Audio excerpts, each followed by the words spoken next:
Bismillahirrahmanirrahim. Bir neçə gündür artıq dünya gündəmi məhz İsrail-İran münasibətlərindən, daha doğrusu İsrail-İran qarşılıqlı hücumlarından danışır, müəyyən müzakirələr olur. Bütün dünyanın qəbul etdiyi bir həqiqət var. Həqiqət bundan ibarətdir ki, İran nüvə silahı ilə bağlı hər hansı bir addım atmamalıdır.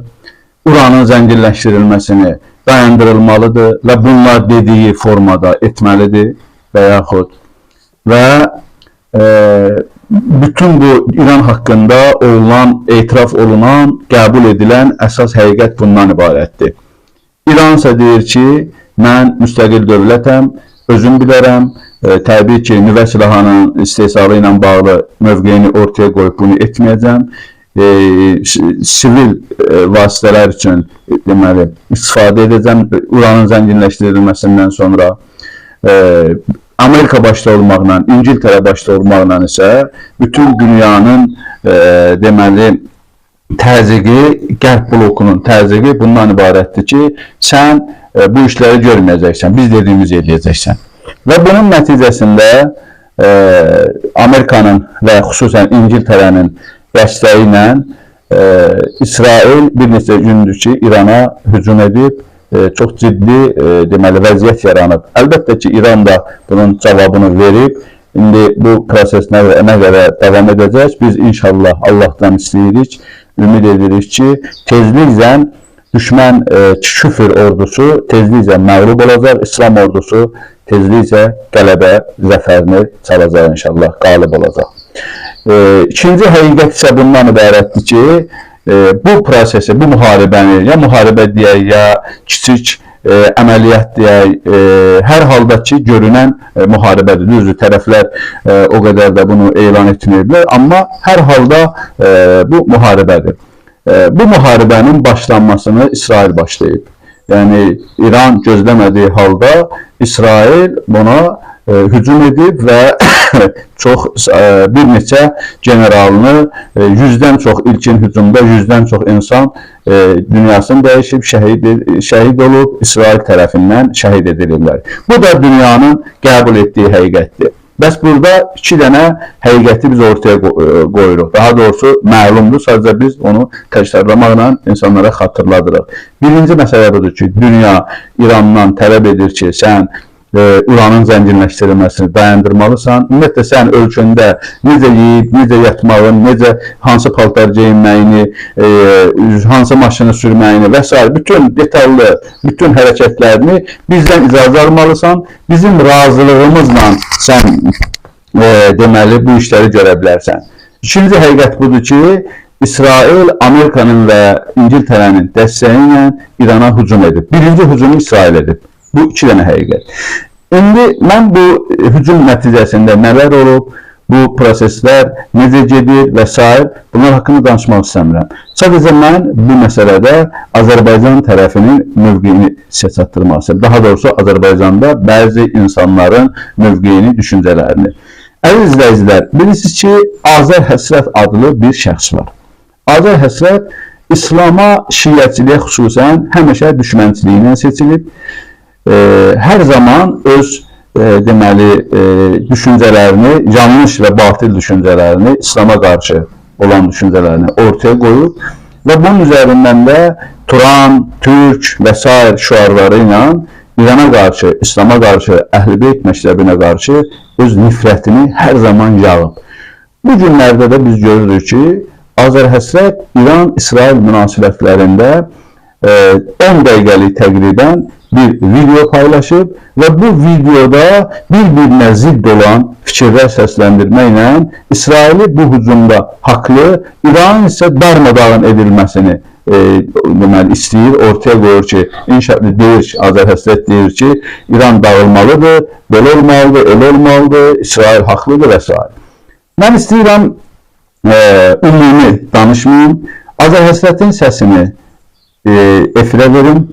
Birlikdə izləyə-izləyə Azər Həsrətin dediyi sözləri izləyə-izləyə biz onları təhlil edək. Ola bilsin videonun müddəti uzun olsun, amma biz bunu etməyə məcburuq. Azər Həsrətin hər sözünü, orada dedirdiyi hər yanlış fikri cavablandırmalıyıq. Çünki insanlar, Azərbaycan insanı onun təqdim etdiklərini bəzi məlumatsızlıqlarına görə həqiqət kimi qəbul edə bilərlər. Biz də istəyirik ki, Azərbaycan xalqı, Azərbaycan cəmiyyəti həqiqətin nə olduğunu anlasınlar və belə təbliğatçıları, İsrail təbliğatçılarını, mən Azər Həsrət səviyyəsinə özümü endirmək istəmirəm ki, o çox ağzına gələni danışır, bəzi küçə sözləri ilə, küçə söyüşləri ilə bəzi şeyləri ifadə edir. Amma mən elə sadəcə demək istəyirəm ki, İsrail təbliğatçısını Azər Həsrət haqqında bu cümlə ilə kifayətləndirəm. İsrail təbliğatçısını cəmiyyət tanısın, bilsinlər ki, bu adam Azərbaycanda İsrail təbliğatçısıdır və cəmiyyətdə məhz parçalanmağa xidmət edir. İnsanların parçalanmasına, qarşı-qarşıya qoyulmasını bu adam ona çalışır. İndi icazənizlə Azər Həsrətin dediyi fikirləri səsləndirək və onların cavabını verək. Buyurun. İsrail nəyi vurub, kimi vurub? İsrail nöqtə atışıyla İranın hərbi rəhbərliyini məhv edir. Evlərində yatdıqları yer. Yəni İsrail kütləvi hücum təşkil etməyib. Dinc insanlara ateş açmayıb. Deməli, əziz izləyicilər, gördüyünüz kimi bu da bizim dediyimiz həqiqəti etiraf edir ki, İsrail gecəkən İrana hücum edib və orada olan yüksək çinli hərbiçilərin şəhid edib, yəni öldürüb. O şəhid demir, yəni məhv edib deyir. Bu, biz dediyimiz həqiqətin bir növ etirafıdır. Mülki vətəndaşları hədəfə almayıb. İsrail sadəcə olaraq ona təhdid təşkil edən, təhlükə təşkil edən... Burada bir şey xüsusi qeyd eləmək lazımdır ki, deyir ki, mülki vətəndaşları hədəf almayıb, amma bütün dünya gördü ki, İsrail yaşayış binasına ateş açıb, orada ki, bir neçə nüvə alimin evinə hücum edib, o binanın da ortadan bir neçə mərtəbəsi yanaraq külə çevrilib. Bununla yanaşı, yəni orada yaşayan insanlar mülki şəxslər deyildilərmi? Əlbəttə mülki şəxslərdirlər. Və bunun bir yalanı buradadır ki, deyir İsrail mülki şəxsləri ateş açmayıb, amma həqiqət ortadadır. Yəni bunların bəziləri mən detallı danışmayacağam. Sadəcə işarə etməklə kifayətlənəcəm ki, vaxtımız çox getməsin. Birinci yalanı bundan ibarətdir ki, deyir mülki şəxsləri ateş açmayıb, amma hündür mərtəbəli bir deməli binaya ateş açdığı və o binanın alovlar içində necə qaldığını, yanaraq kül olduğu müəyyən hissəsi bütün dünyanın gözü qarşısında olub. Azər Həsrət isə bunu inkar edir, bu həqiqəti inkar edir. Buyurun davamı. Hərbi rəhbərliyi hədəfə alıb və yatdıqları yerdə, evlərində onları məhv edir. Və həmin o məhv edilənlərin arasında 2020-ci ilin 44 günlük Vətən Savaşında Azərbaycana diş qıcıyan generallar da var. Yəni əslində İsrail bizə qarşı olanları öldürür. Əziz izləyicilər, bilirsiniz ki, Qarabağ mövzusu Azərbaycan xalqını birləşdirən yeganə mövzudur. Biz bu haqda dəfələrlə danışmışıq. Və Qarabağ hər şeydən, aclığından, haqsızlığı da olur, susurlar, azlıq olur, etiraz eləmirlər və s. Amma Qarabağ mövzusunda Azərbaycan xalqı həmişə birləşir, öz qeyrətini, gücünü qoyur ortaya. Biz bunun dəfələrlə şahid olmuşuq. Azər Həsrət də insanların həssas yerinə toxunur. İnsanların hamısı məlumatlı deyirlər. Və bu Azərbaycanda İran əleyhinə aparılan uzun vədəli bir prosesdir ki, güya İran Ermənistana kömək edib, bu 44 günlük savaşda da oldu və həmən dövrlərdə Prezident İlham Əliyev çıxdı, açıqlama verdi ki, İran bizim dostumuzdur, İran Ermənistana silah verməsi, öz üzərindən silah ötürülməsinə qarşısını alıb, mən onu da təqdim edəcəm və İran haqqında xüsusən 44 günlük savaşda İranın mövqeyi ilə bağlı Prezident İlham Əliyevin özünün şəxsən açıqlaması var. Mən indi isə o açıqlamanı sizə təqdim edirəm, sonra biz davam edəcəyik. Rusiya indi, necə deyirlər, narazılıq ifadə edir. Mən bunu bilirəm ki, nə üçün İran üzərindən silahları gətirə bilməyiblər. Ona görə ki, İran bizim dost, qardaş ölkəmizdir. Ona görə ki, öz hava məkanını bağlayıb, bizim xahişimizi nəzərə alaraq. Ona görə ki, istəməyib ki, onlar gəlib Azərbaycanlıları öldürsünlər. Əzizlərlə, gördüyünüz kimi Prezident İlham Əliyevin fikirlərini eşitdiniz. Ağır Həsrət isə deyir ki, 44 günlük savaşda İran Ermənistanın yanında olub. Biz dəfələrlə demişik, əgər İran Ermənistana silah veribsə, İran Ermənistana kömək edibsə, bir dənə fakt göstərin. Bu günə qədər heç bir fakt göstərilməyib. Hətta Qənimətlər Parkında, Bakıda təşkil olunan Qənimətlər Parkında da İrana aid olan bir silah-sursat orada ortaya çıxmayıb. Əgər İran Ermənistana kömək edirdisə, heç olmasa İranın istehsal etdiyi silah-sursat orada elementlərini biz görə bilərdik. Biz isə davam edirik. Bizə, Azərbaycan Respublikasına, Azərbaycanın ərazi bütövlüyünə qarşı olanları da öldürür. Yəni, burada təbiidir ki, Azərbaycan Respublikası vətəndaşları bu məsələni ayırt etməlidirlər və diqqətli olmalıdırlar. Digər tərəfdən biz əlbəttə istəməzdik ki, İran müharibəyə sürüklənsin. Amma 10 illərdir çağırışlar edirik ki, İranı islah etmək lazımdır. İranda normal dövlətçilik qurmaq lazımdır. İran türklərinin hüquqlarını, haqlarını tanımaq lazımdır. Biz məgər əlimizə silah alıb İranın üstünə gedib edirdik bunu? Baxın, Ağır Həsrətin əsas gətirdiyi iddia, yəni faktlar, dəlillər, əsaslandığı daha doğrusu fikirlər bundan ibarətdir ki, biz deməli, İran türklərini belə müdafiə edirik. Ümumiyyətlə, bütün fikirlərini türkçülük üzərində qurur, millətçilik üzərində qurur. Amma unudur ki, İsrailin bugün Təbrizi vurması o mövzuda gələcək, çünki o haqda danışır, həmən cümlələrdə cavabını verəcək. Və Ağır Həsrət deyir ki, deməli, İsrail İranın hərbi komandirlərini öldürüb, yaxşı eləyib öldürüb. Amma unudur ki, o hərbi generalların bir neçəsi məhz Təbrizlidir, Azərbaycanlıdır, onların Azərbaycanca çıxışları var. Hətta onlardan biri, adını unuttum, Azərbaycan Sərhəd Xidmətinin rəisi Elçin Quliyevlə görüşləri olur mütəmadi, ona üzü ilə bağışlanmışdı. Həmən o general İsrail gülləsi nəticəsində şəhid edilir. Ağır Həsrət də deyir ki, yaxşı ediblər.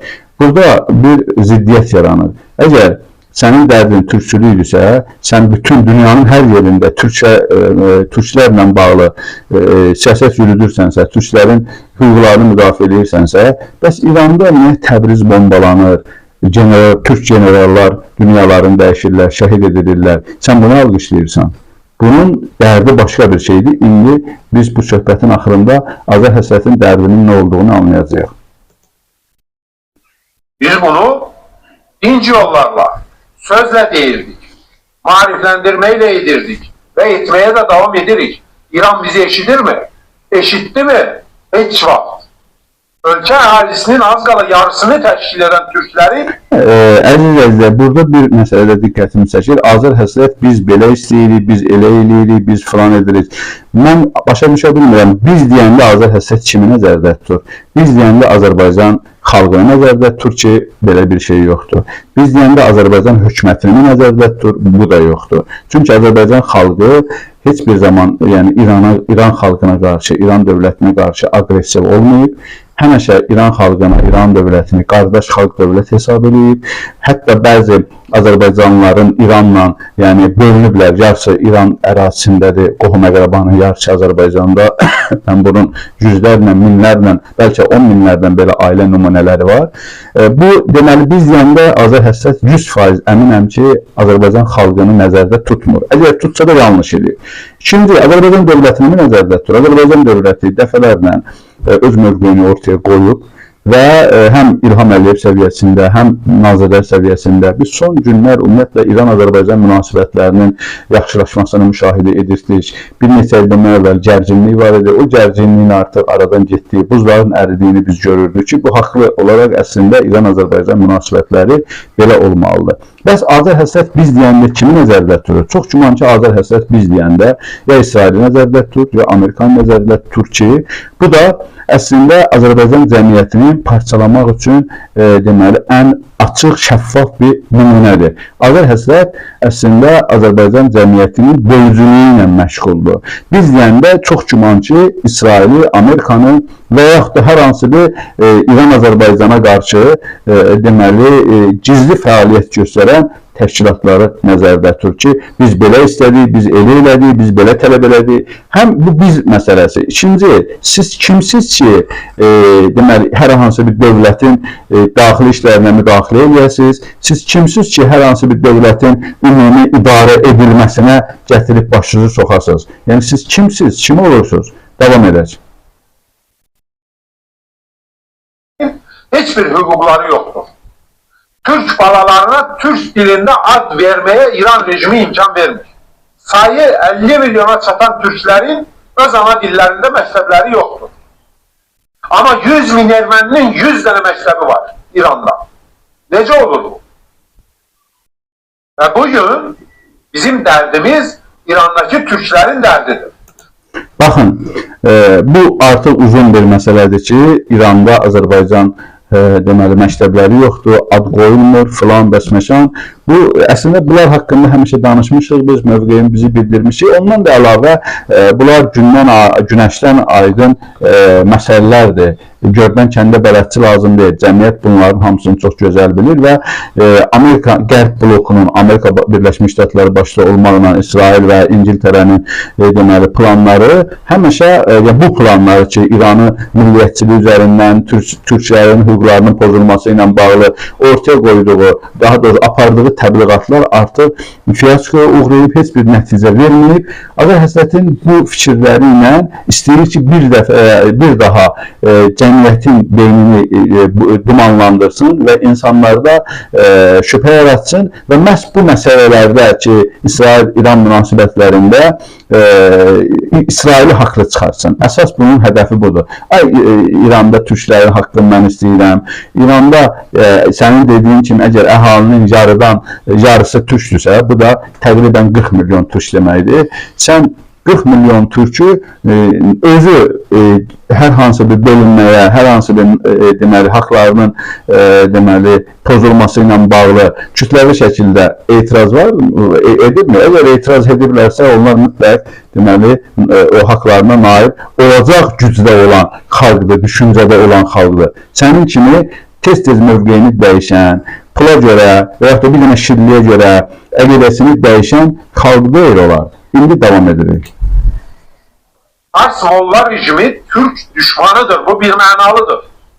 Bakın da biz Zəngəzur dəhlizi açmaq istəyirik. Ermənistanla anlaşmaq üzrəyik. İran oradan pıtlayıb çıxır ki, bizim kırmızı çizgimizdir. Hiç kim oradan Zəngəzur dəhlizi aça bilməz. Azərbaycana diş qıcı. Biz Qarabağda 2020-ci ildə 44 günlük savaşda məgər Araz çayı sahilində qarşımızı kəsən İran əskərlərini görmədik mi? Və bunun nəticəsində biz şəhidlər vermədik mi? Bunun nəticəsində biz Zəngilanı daha geç azad etmədik mi? Və işğal altında torpaqlarımız tutulduğu dövrdə bütün varlığıyla İran Ermənistanın arxasında olmadı mı?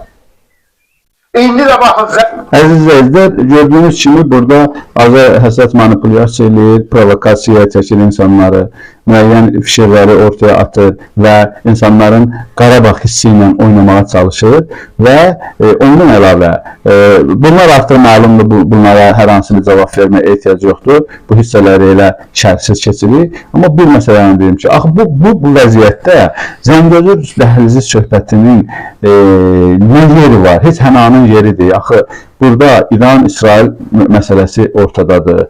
İran işğala məruz qalıb. İsrail günün günorta çağı gözlənilmədən İranı hücum edib, binaların dağıdıb, hərbi laf elə sən dediyin kimi, hərbi obyektlərin dağıdıb, generallarını öldürüb, şəhid edib və s. və s.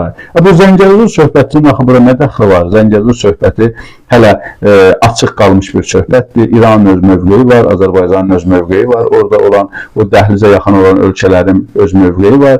Biz bu barədə danışmışıq Zəngəzur məsələsi ilə bağlı. Bu beynəlxalq bir siyasətin tərkib hissəsidir, beynəlxalq bir planın tərkib hissəsidir.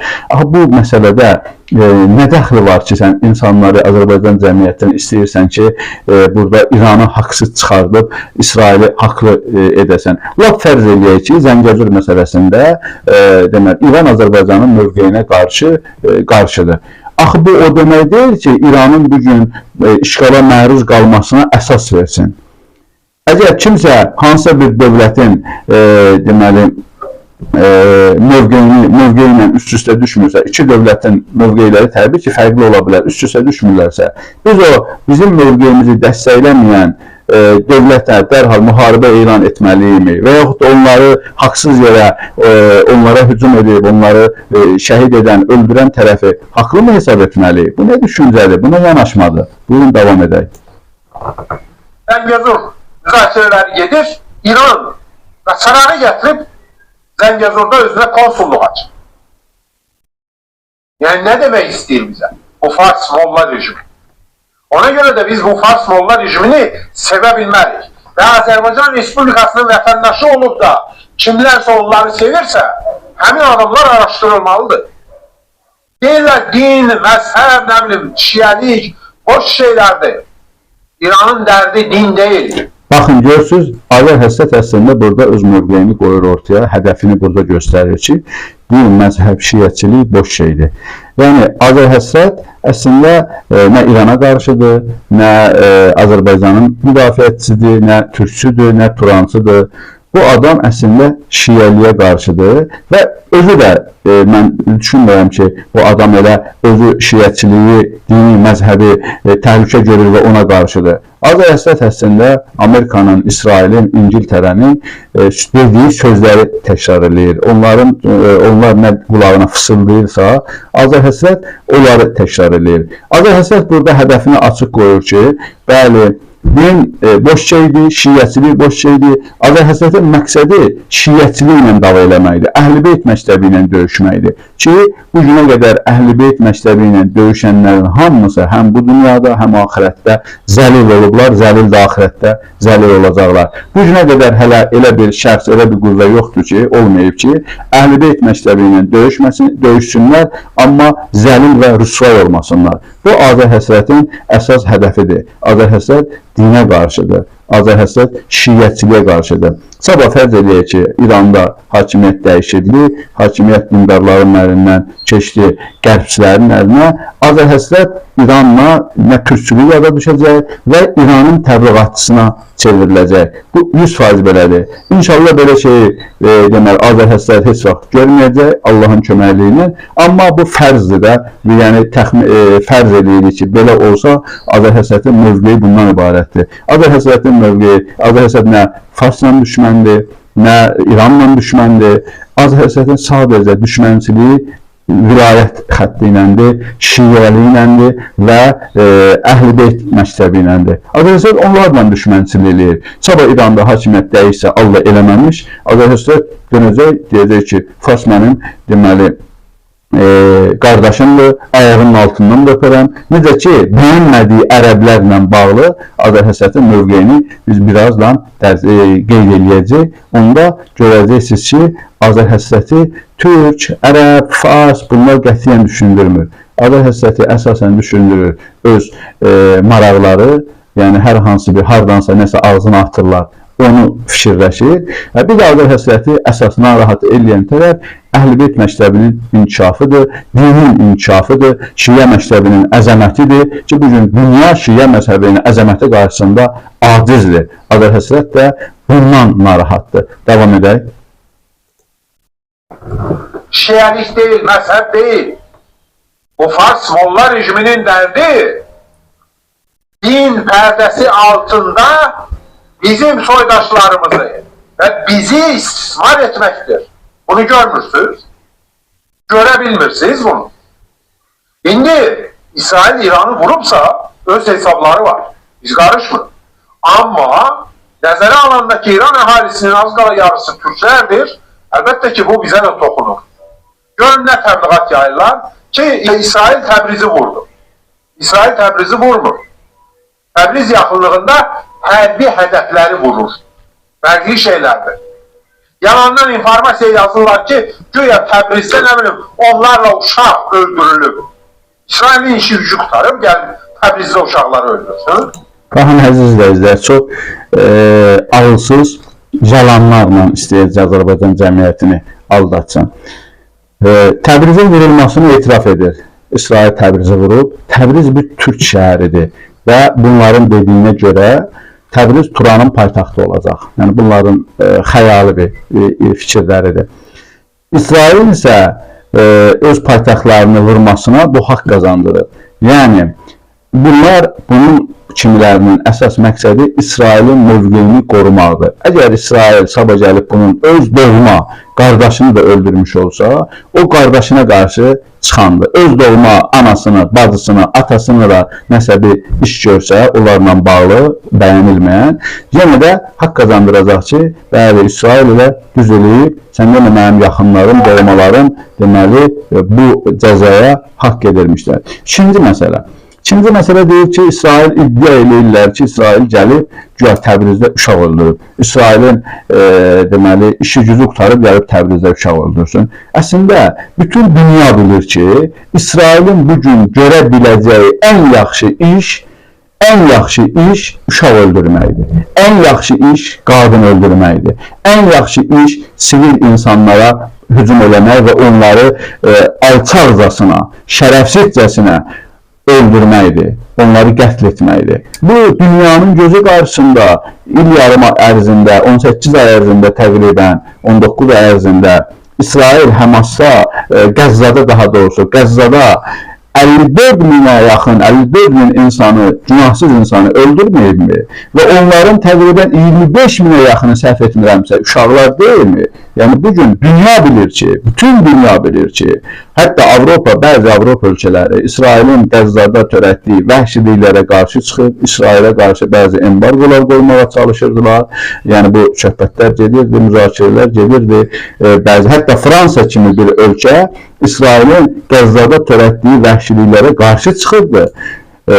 İndi Azərhəsrət deyir ki, İsrail uşaq necə Təbrizdə uşaq öldürsün? Axı İsrail nə vaxt kişi kimi meydanda hərbiçi ilə savaşır? Baxın, Həmas bir təşkilatdır və fərz eləyək ki, bunların dediyi kimi hərbi təşkilatdır və s.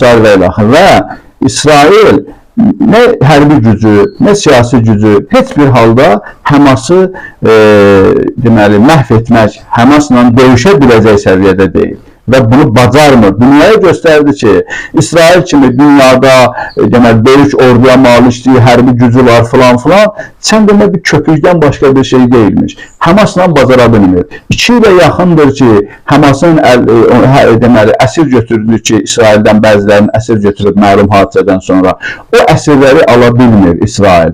Bu cür bir deməli vəziyyətdə əsirləri geriyə ala bilmir, hərbi müharibə apara bilmir, kişi kimi hərbiçilərin qabağına çıxa bilmir və onun əvəzinə gedir uşaq öldürür, qadın öldürür. Bu dünyada qəbul edilmiş bir şeydir. Bunun müzakirəsi belə yoxdur. Hamı qəbul edir ki, İsrail yanlış edir Qəzzada uşaq öldürməklə, qadın öldürməklə, çıraqsız insan öldürməklə.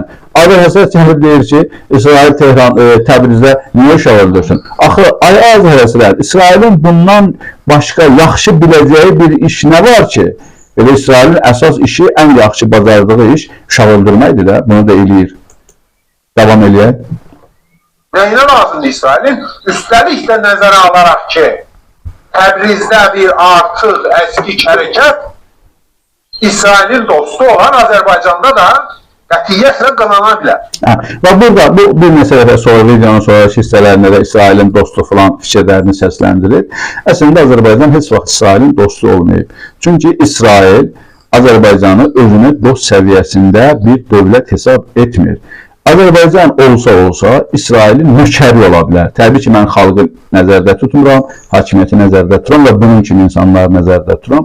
Biz bunu açıq şəkildə bir neçə ay əvvəl gördük ki, İsrailin baş naziri Netanyahu, qatil Netanyahu, Azərbaycan Xarici Nazirliyini qəbul edəndə hansı oturuşda, hansı formada oturmuşdu, onu necə aşağılamışdı.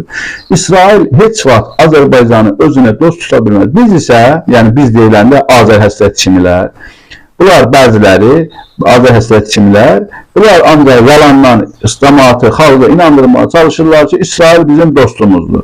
İsrail nəinki səni, İsrail heç bir müsəlman ölkəsini özünə dost tuta bilmir, konkret olaraq rəqib görür, düşmən görür, öldürməyə cəhd edir və bütün hallarda onu təzyiq altında saxlayır. Sənlə İsrailin, yəni mən sən deyiləndə sən İsrailin dostu yox, sən İsraillə də əlalçı ola bilərsən, nökəri ola bilərsən, İsrailin deməli maraqlarına xidmət edən bir xain ola bilərsən. Amma Azərbaycan xalqı heç bir zaman İsrail kimi qatil bir rejimlə dost ola bilməz və bu vaxta qədər heç bir zaman dost olmayıb, indi də dost deyil. Bunu biz sosial şəbəkələrdən və digər deməli mətbu orqandan və şəxsi danışıqlar əsasında əldə etdiyimiz nəticədir. Bundan sonra da heç bir zaman qeyrətli Azərbaycan xalqı qatil və işğalçı rejimlə dost ola bilməz. Buyurun. Bu da İsrailin zərərinə ola bilər. Ona görə də diqqətli olun. Farsvollar rejimi belə xəbərlər yayır, bəzi adamlar da bunu tirajlayır. Və Farsvollar rejiminə köpəklik edir. Unutmayaq. Farsvollar rejimi bizim, bəli, açıq-aşkar düşmənimizdir. Bəli, baxın burada eşitdiyiniz kimi Azər həsrət köpək mövzusuna toxunur. Deyir ki, Azərbaycanda o şəxsləri ki, İranın müdafiə edirlər sosial şəbəkələrdə, onlar Fars molla rejiminin köpəkləridir. Köpək demişkən mənim yadıma bir şey düşdü. Yadınızdadırsa 2005-ci ildə Azərbaycanın tanınmış jurnalistlərindən biri Elmar Hüseynov qətlə yetirildi və Azər həsrət həmən məsələyə münasibət bildirərkən o toplantıda İlham Əliyevə açıq şəkildə it deyir. Deyir ki, İlham Əliyev itdir, biz bunların cavabını verməliyik və s. Nədənsə İlham Əliyevə it deyən şəxs bir az müddətdən sonra İlham Əliyevə özünün prezidenti hesab etdi və İlham Əliyevin köpəkliyini eləməyə başladı. Həm İlham Əliyevin köpəkliyini, həm İsrailin köpəkliyini. İndi biz icazənizlə həmən videonu, Azər həsrətin o videosunu bura təqdim edirik sizə. Azər həsrət İlham Əliyevi necə köpək deyir, it deyir. Sonra biz davam edəcəyik. Elmar Hüseynov məsələsi ilə bağlı da bunlar belə yanaşacaqlar. Bunlar o qədər vicdansızdılar. Bunlar o qədər əclafdılar, üzr istəyirəm söyüşlərimə görə. Bunlar özləri cinayəti törədirlər. Leyla xanım deyir ki, İlham Əliyev münasibət bildirsin. İlham Əliyev çıxıb deyəcək ki, mən bunu istəyirəm. Kim cinayətkar tapılmalıdır, cəzalama. O deyəcək də, Heydər Əliyevdir, deyə getdi də elələr. Elə deyirdi də. Yəni o bizim hansı yaramıza məlhəm olacaq ki? Yəni bu adamın deməsinin heç əhəmiyyəti yoxdur. Çünki bu adamın başçılıq etdiyi hakimiyyət bunun sifarişini verir. İcraçı da bunların adamlarıdır. Bu əxlaqsızlıqları törədənlər bunların adamlarıdır. Bu kimə qaranlıq məsələdir ki? Sadəcə olaraq biz bunların kökünü kəsmək haqqında düşünməliyik. Yəni Azərbaycanda bu günləri terrora köklənmiş bir tayfa, bir rejim hakimiyyət başındadır. Bir nəfər Elmarı öldürməklə bu vicdansızlar elə fikirləşirlər ki, biz jurnalistləri qorxudacaqlar. Mən onlara səslənmək istəyirəm. Siz bizi biz, xüsusən jurnalistlər, azad sözün müdafiəçiləri, bir mənalı şəkildə, bir mənalı deyirəm, çünki elə həmkarlarımız var, iki başlı sözlər danışırlar. Nə bilim, belə oldu, elə oldu. Gəlin mövqeyinizi müəyyənləşdirin. Ya o tərəfdəsiniz, ya bu tərəfdəsiniz. Mən demirəm ki, biz siyasi mübarizə aparaq. Biz sadəcə olaraq azad sözün qələbəsi üçün mövqeyimizi müəyyənləşdirək və dəqiq olaraq deyək ki, biz kimik? O tərəf bu tərəfdə qalmayın. Bir ayağı o tərəfdə, bir ayağı bu tərəfdə olanlar var. Ona görə biz mövqeyimizi müəyyənləşdirməliyik və bir mənalı bu itlərə deməliyik ki, biz sizdən qorxmadıq, qorxmayacağıq. Yüzümüzü öldürsəniz belə qorxmayacağıq. Və lazım gəlsə biz də öldürməyə gedəcəyik. Ta o günə kimi ki, sizin kimi itlər sussunlar. Çox sağ olun. Əziz izləyicilər, siz izlədiniz, yəni bunlar hamısı faktlardır. Bunlar faktlar heç vaxt ortadan getmir. Gizlətməyə çalışsa da Azər həsrət bu cür şeyləri. Çox şükür ki, bu cür faktlar sosial şəbəkələrdə, YouTube səhifələrində və digər yerlərdə qalır və Azər həsrətin kimliyi artıq məlum olur. Azər həsrət kimdir. Biz indi Azər həsrətin çıxışının davamına dinləyərək deməli şərh edəcəyik. Buyurun. Türk millətinin düşmənidir. Onlar bizi əsarətdə saxlayıblar, saxlamaya da davam edəcəklər. Düz 100 il öncə, 1925-ci ildə hakimiyyətə gələn Farslar İranı Türk dövlətindən Fars dövlətinə çeviriblər. İndi əgər ağıllanmaq və düz yola qayıtmaq istəyirlərsə, İranın rəsmi dövlət dili Türk dili olmalıdır, Fars dili də ikinci dil olmalıdır. Ondan sonra bütün hakimiyyət Türklərə verilməlidir. Onda İranın ərazi bütövlüyünü və normal dövlətçiliyini qoruyub saxlaya biləcəklər. Bunu istəmirlərsə. Baxın, bu adamın başından böyük sözlərinə və iddialarına heç bunu xəyal eləmək belə mümkün deyil. İran bütün hakimiyyət deməli getməlidir və orada yeni dövlət yaranmalıdır, Türk dövləti, Türk dili olmalıdır, əsas deyil və s. və ilə axır. Amma vaxtıyla bu adam Azərbaycan hakimiyyətinə qarşı cəbhədə dayanmış və Azərbaycan hakimiyyətində birinci şəxsi it adlandırmış. Ondan sonra bəzi deməli dövlət şəxslərini, vəzifəliləri ən açıq formalarda təhqir etmiş və hakimiyyətdən getməsini deməli tələb edirdi. Sonra nə oldu? Sonra isə bu döndü həmən it dediyi İlham Əliyev, oldu bunun ağası, oldu bunun rəhbəri.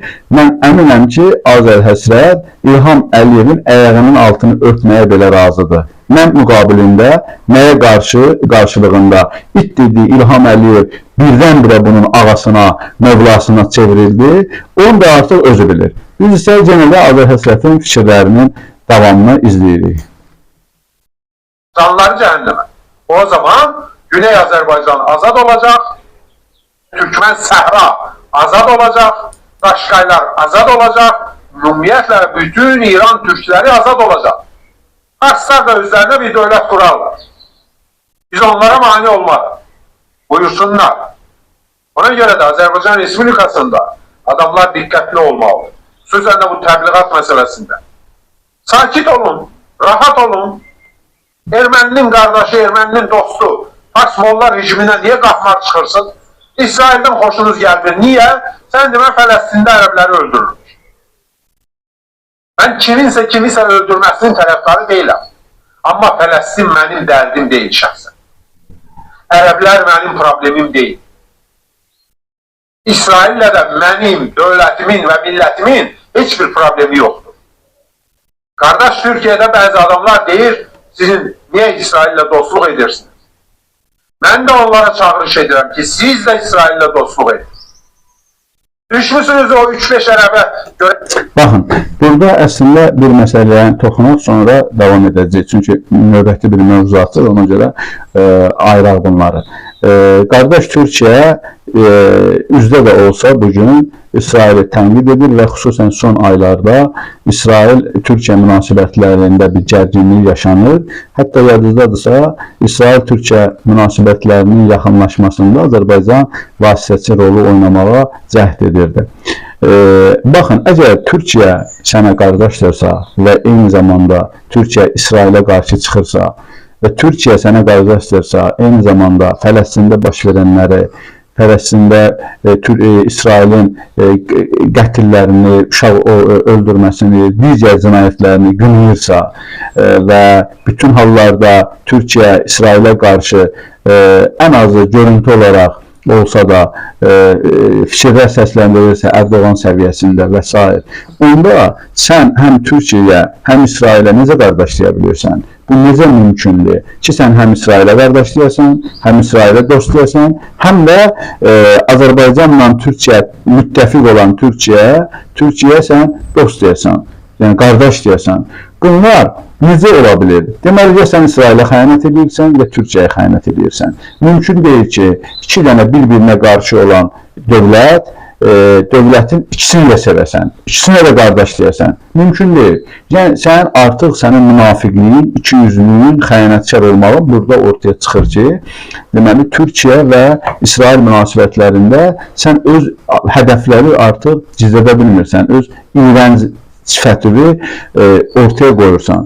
Və Türkiyə əgər həqiqətən sənin qardaşındırsa ki, türkçülük filan bu məsələləri də önə çəkirsən, o zaman sən Türkiyənin mövqeyi ilə razılaşmalısan. Türkiyənin bugünkü mövqeyi nədən ibarətdir? Türkiyənin bugünkü mövqeyi İsrailə qatil səsləndirir. Erdoğan özü səsləndirir ki, İsrail uşaq qatilidir. Netanyahu uşaq qatilidir və həm Fələstində deməli Netanyahu böyük cinayətlər eləyir və eyni zamanda İrana qarşı mövqeyini, hücumunu da Erdoğan səviyyəsində Türkiyə qınadı və İsraili işğalçı kimi qeyd elədi. İndi səni biz necə başa düşək ki, sən bir tərəfdən Türkiyəyə qardaş deyirsən, bir tərəfdən də İsrailə deməli dost deyirsən. Hələ utanmaz Türkiyəyə səslənirsən ki, ay Türkiyə, biz İsrailin nökəri olmuşuq, biz İsrail nə deyir, onun dürcör çubuğu ilə oturub dururuq. Sən də gəl İsrailin nökəri ol. Sən də gəl İsrailin dürcör çubuğu ilə idarə olun. Bugün indi davamında bəzi ciddi məsələlərə toxunur, onları da şərh edəcəyik. İsrail'le düşmançılık edirsiniz. Ne gerek var buna? Ərəbdən nə fayda gördünüz axı? Biz millet olarak Türk milleti Ərəbə bulaşandan sonra bütün kimliğimiz alt üst olur. Baxın, çox ciddi məsələyə toxunur. Deyir, Ərəbdən nə fayda görmüşsünüz? Və biz Ərəbə bulaşandan sonra, yəni biz müsəlmançılığı qəbul edəndən sonra, İslam dinini qəbul edəndən sonra, Şiə olandan sonra bütün kimliyimiz alt-üst olur. Və burada bir daha öz hədəfini göstərir ki, bu adamın məqsədi nə millətçilikdir, nə İsraildir, nə farsçılığı, heç nə.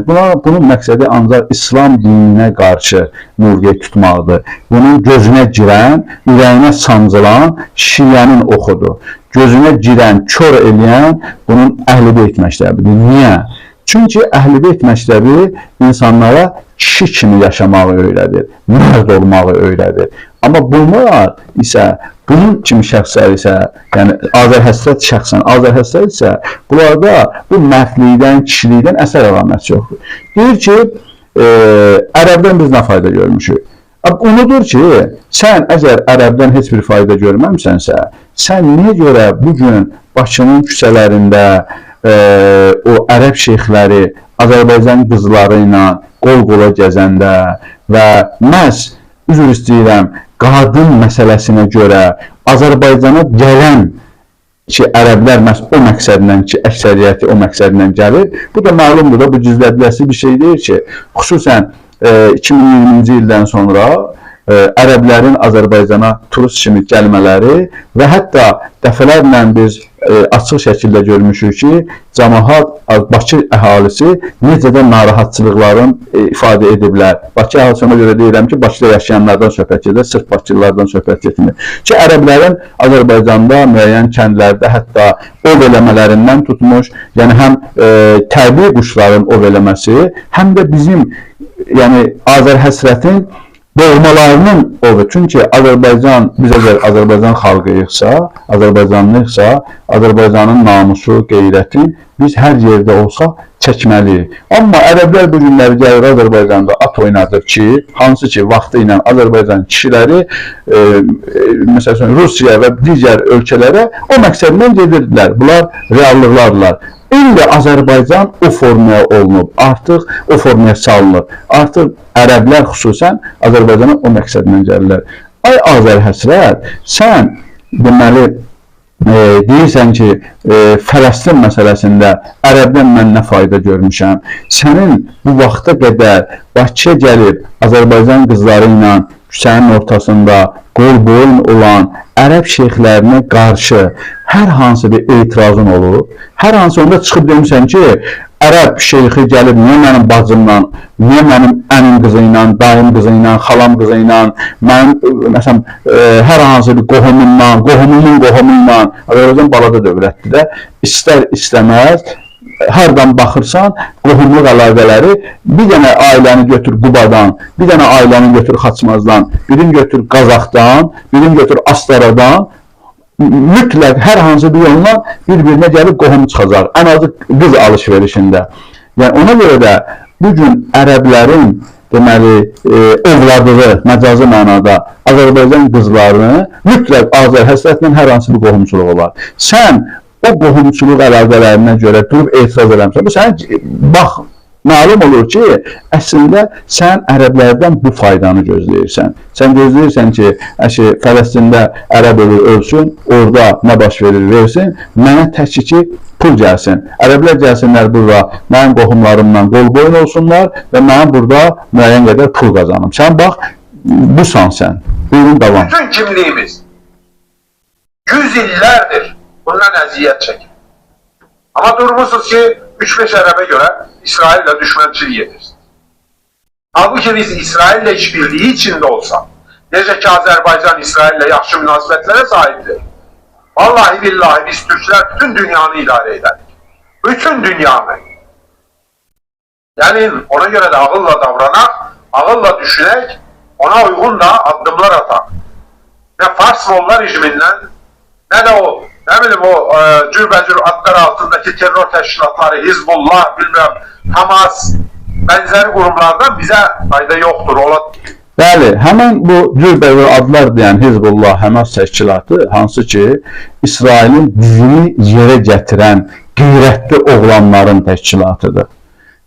O təşkilatlar Amerikanın, İngiltərənin burnunu ovan təşkilatlardır. O təşkilatlarda elə qeyrətli oğlanlar var ki, onlar Şərq qoşununun, Amerika və İngiltərənin ki, İsrail də onların pulasıdır.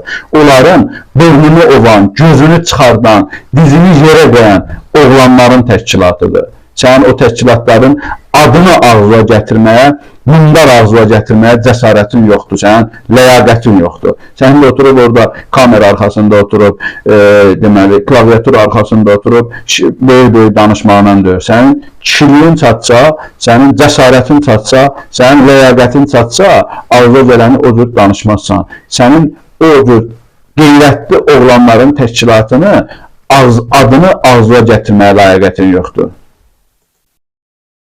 O da bilmez. Bizim dostumuz kimdir? 44 günlük savaş günlerinde bizim arkamızda olanlar. Kim oldu? Kardeş Türkiye, kardeş Pakistan ve dost İsrail. Bu üç devlet 44 günlük savaş günlerinde bizim arkamızda.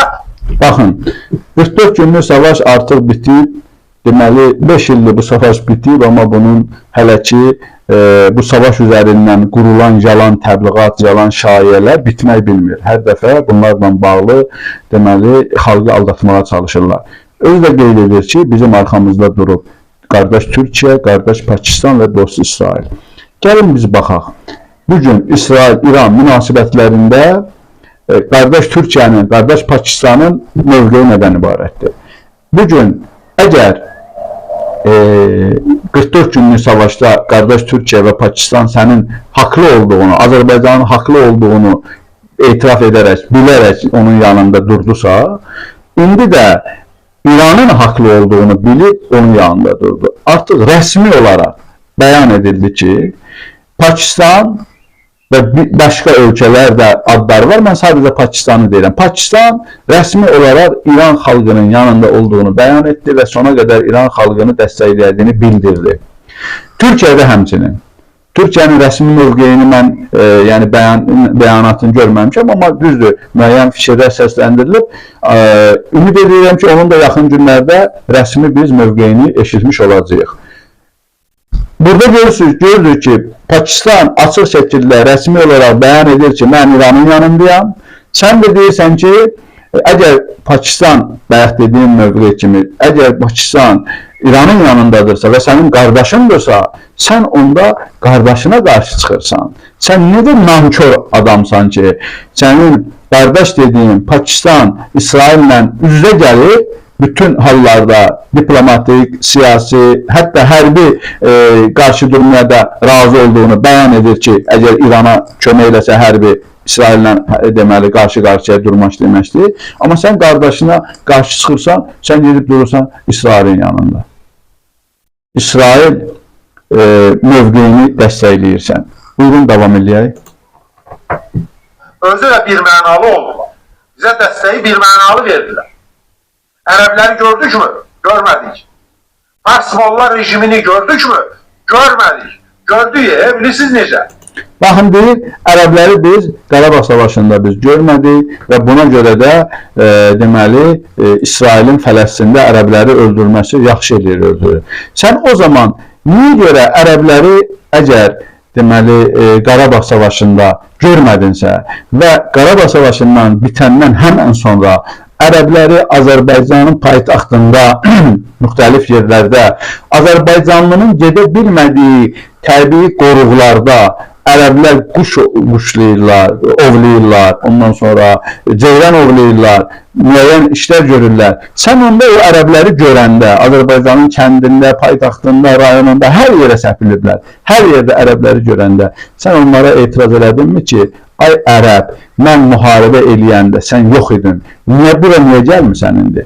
Bunu sən bu haqda danışmısan, bu haqda gördüyün ərəblərə, daha doğrusu bayaq dediyim fayda götürdüyün ərəblərə bir dənə bu etirazı etmisənmi ki, niyə gəlmirsən, müharibədə gəlmədin, indi niyə gəlmirsən? Bu etirazı etmisənmi? Əlbəttə etməmsən. Çünki sənin fikrin, məqsədin başqadır. Buyurun və sona yaxınlaşırıq. Ermənilərin tərəfində gördük. Özlərinə şiə, müsəlman deyirlər, amma biz onları ermənilərin tərəfində gördük. Ona görə də canları cəhənnəmə. İsrail əgər konkret hədəflər müəyyən edib onları bombalayırsa, şəxsən mənim buna qarşı heç bir sözüm yoxdur. Və İsrailin də Güney Azərbaycanlı türkləri hədəf aldığı haqqında təbliğatlara uymayın. İsrailin elə bir hədəfi yoxdur, olan da deyil. Çünki İsrail... Baxın, əslində burada yenə də bu əvvəl sözünün əvvəlində, yəni videonun əvvəlində dediyi fikri bir daha təkrarlayır başqa cümlələrlə. Güya İsrail, Güney Azərbaycan, Təbriz, Ərdəbil, Urmi, Zəncan və s. o şəhərlər ki var, Azərbaycanlı türklərin, Azərbaycanlıların yaşadıqları doğma şəhərləridir, doğma şəhərlərdir. O şəhərlərə qarşı güya İsrailin heç bir belə deyək də hərbi müdaxiləsi yoxdur və s. və ilə axır. Amma bu adam əslində bugün dünya mətbuatının İsrailin və özünün etiraf etdiyi faktları, hadisələri inkar edir. İsrail deyir, mən Təbrizin hava limanını, aeroportunu dağılmadan eləmişəm. İsrail deyir ki, mən Təbrizdə bu cinayətləri törətmişəm, yaxşı eləmişəm. Bu deyir ki, yox, İsrail orada sadəcə bir sənə hərbi obyektə vurur. Baxın, həyasızlığın dərəcəsi nə qədər olarmış, insan nə qədər, yəni bu Azər həsrət, həyasızlığın hansı zirvəsini yaşayır? Əldə də başa düşürlər ki, Güney Azərbaycan türklərinə atılacaq güllələri Azərbaycan Respublikasında insanlar xoş qarşılamayacaqlar. Bununla əziz izləyicilər, artıq Azər Həsrətin bu çıxışı bitir. Görürük ki, Azər Həsrət kimilər Azərbaycan cəmiyyətini bölməklə məşğuldular, parçalamaqla məşğuldular və eyni hamam, eyni tas, o Atalar misalında deyildiyi kimi nə ilə? Yəni, Qarabağ Azərbaycan məsələsində, ondan sonra Ermənistan Azərbaycan qarşı durmasında İran Ermənistanın yanında olub, təbii ki, bunlar saxta, yalan böhtanlardılar İrana qarşı. Sonra Fars belə getdi, Türk belə getdi, Ərəb belə getdi, o belə getdi, bu belə getdi. Niyə? Məqsəd odur ki, əsasən İsrailin deməli, etdikləri nə edirsə düz edir. İsrail kimi harda vurursa düz edir. İsrail uşağı da öldürə bilər, qadını da öldürə bilər, kütləvi soyqırımda həyata keçirdə bilər, terror da həyata keçirdə bilər, hər şey eləyə bilər. İsrailin gözün üstə qaşın var deyə bilməzsən. Kim İsrailə gözün üstə qaşın var deyirsə, o yanlışdır, o öldürülməlidir və s. Azər Həsrət bu düşüncə ilə, bu fikirlərlə əslində Azərbaycan cəmiyyətini bir daha təkrarlayıram, parçalamağa cəhd edir. Azərbaycan xüsusi deməli, orqanları bu məsələ ilə ciddi maraqlanmalıdırlar və bu, xüsusən bu cür həssas deməli, məqamlarda ki, İran-İsrail müharibəsi əgər qızışarsa, Azərbaycanın bu məsələyə nə qədər sürüklənməsi də hələ sual altındadır və Azərbaycanlıların məhz yəni Azərbaycan Respublikasının əhalisinin müəyyən ciddi təhlükələr yaşaya biləcəyi ehtimalları mövcuddur.